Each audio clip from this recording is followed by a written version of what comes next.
Ross, you mentioned on the weekend that it's a possibility that you might look at resting some guys over the next 4 weeks. No, I was asked that question, and I certainly said it's something that everyone acknowledges is possible. You know, is it appropriate for us at this point? We've worked really hard to get in a position where, you know, we're playing some decent football, so it's really a delicate equilibrium, really. So we'll be cautious in any decisions we make. Are there any players that you think might need a rest at this stage? Anyone at the top of the list? Yeah, no one that comes to mind. I'll sit down. We've got a little bit medically to work through, so as we always get asked about post-game, so obviously Monday turned out to be a slight ankle. Clancy Pearce is definitely out. You know, Matthew's back in, so a couple of little niggles to work through, but I'm sure we'll train today. Majority of the group, not all of the group, and then we'll do our final session on Friday, so there we'll get all the information we need to make final decisions. So it's something in our mind. Obviously Luke McFarlane was unique last year, and in hindsight it's a wonderful thing. So you know, we'll be looking at it, but there's no certainty we'll rest anyone. How raring to go is Pav this week? Yeah, he's been pent up. He's still got to jump 2 hurdles, which is today and Friday. But yeah, I'd imagine he's seen the form and the effort that the team are displaying, particularly on the weekend, and he'd be keen to come in and hold his end up. Has he done anything differently just over this 3-week block? Has he sort of built up any more fitness? No, not that I'm aware of. You know, empower your people to act. So Jason Webber and Michael Dobbin have worked closely with him, and look, I think all you need to know is he come back really well after a however long layoff. So this has only been a 3-weeker, so he should be better again, really. To have Pat and Sandy up in the forward line now, hopefully for an extended period, how much does that change things and how you approach it? Well, it's clearly beneficial, isn't it? They're very experienced players. We're not the tallest team going around, so they, you know, to get a power forward back is fantastic. And Aaron, you know, Zach Clark's been fantastic in the ruck, giving us a different dimension in there, which has allowed Aaron to go forward. And I thought he was a real threat, particularly forward against Carlton, and really helped Walters and Ballantyne, De Boer and Neil to sort of be effective. So yeah, we'd like to keep that going. Obviously it's been a huge reliance on the small forwards this year. In a way, can this make them more dangerous because there will be more skills? Yeah, I think more opportunity. But I think what was undersold was our midfield performance last week. Our clearance work and our midfielders played a very good midfield, and they gave plenty of opportunity to our forwards that are, you know, I think we have 58 entries, so one of our highest for the year against a team, not many teams have been getting entries against Carlton, so our midfield and running backs really delivered to give the smalls an opportunity. You mentioned Monday with an ankle. Is there any doubt in him playing this weekend? Yeah, there's slight, but the expectation is he would come up. And going back on that resting, you know, because he's got a slight injury, do you think about, okay, it might be beneficial? Yeah, we are thinking about all those things, but the first thing is we respect all opponents. And I mean, you know, I've seen GWS 5 goals up on Geelong. You know, I've seen them really stretch Essendon up on them. And if you look at their form over the last 3 or 4 weeks, it's probably as good as it's been, bar the Sydney game. So after a win, they'll be full of confidence. And when you watch them, I know there's been a lot of conjecture about them and Gold Coast, but what I see is an enormously talented young team that quick and skillful, make great decisions, and it's just their ability to endure the demands of an AFL game is because they're so collectively young, is their only deficiency. So I think it's an exciting time for AFL football to see a star like, you know, Cameron and, you know, Caniglio, Western Australian, to see. And they got Ward and Scully and those sort of guys running around. So it's just a matter of time for them. In 2 years' time, we're all going to be thinking, how did we let this happen? You know? Just on Cameron Ross, how good do you think he can become? Well, the numbers tell you he's going to be a special player. He's an enormous athlete.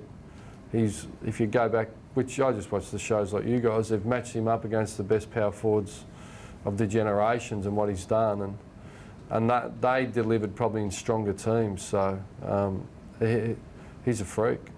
Plain and simply, he's a freak. Does he remind you of anyone playing style-wise?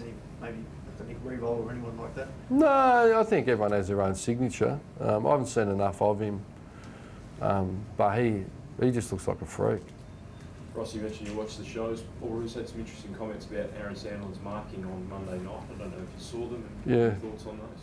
Well, Roosie was a running 6'2". Look, Roosie was great in the air, and it's an opinion business. And I think what we've got to do is cut Aaron a little bit of slack, because how many he's played back? 3, and most of his time he's been a ruckman. So I think it's a bit about how we kick the ball to Aaron as well.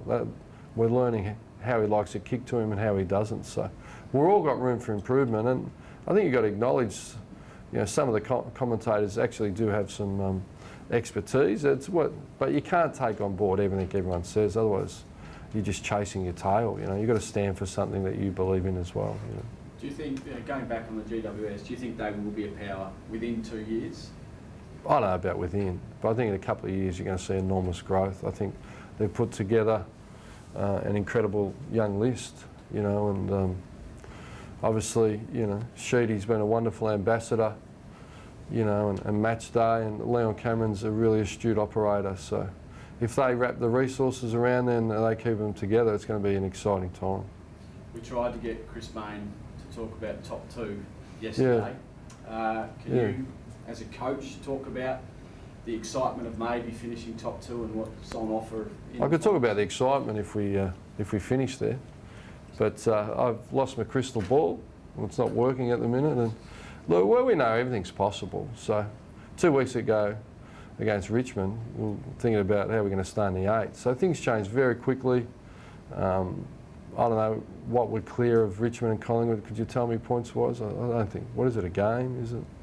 So it's a pretty brutal competition. We see North bowl over Geelong. We saw Richmond bowl over Hawthorn. Collingwood go up to the Gold Coast and get beaten. So we're aware of we're in control of our own destiny, and everyone talks about it.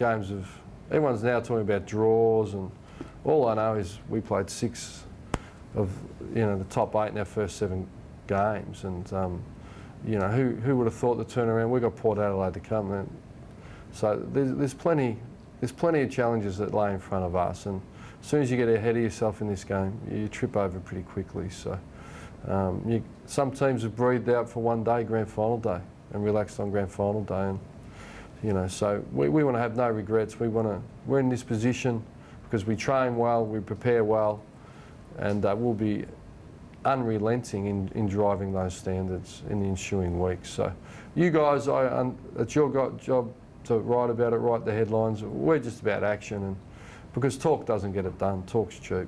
Ross, how hard is it to manage the expectations of the players and sort of keep them focused when you're in the... No, not hard at all, really. We just adhere to action. We talk about the most important thing is the next moment. We can't control the past. We can't control the future. The only way we can control the future is to prepare in this moment as best we can, and that gives us best chance. There's no guarantees, and that's our overriding philosophy. If we prepare as best we can, see where that takes us, and understand where we need to improve, well, we're delivered on what we wanted to.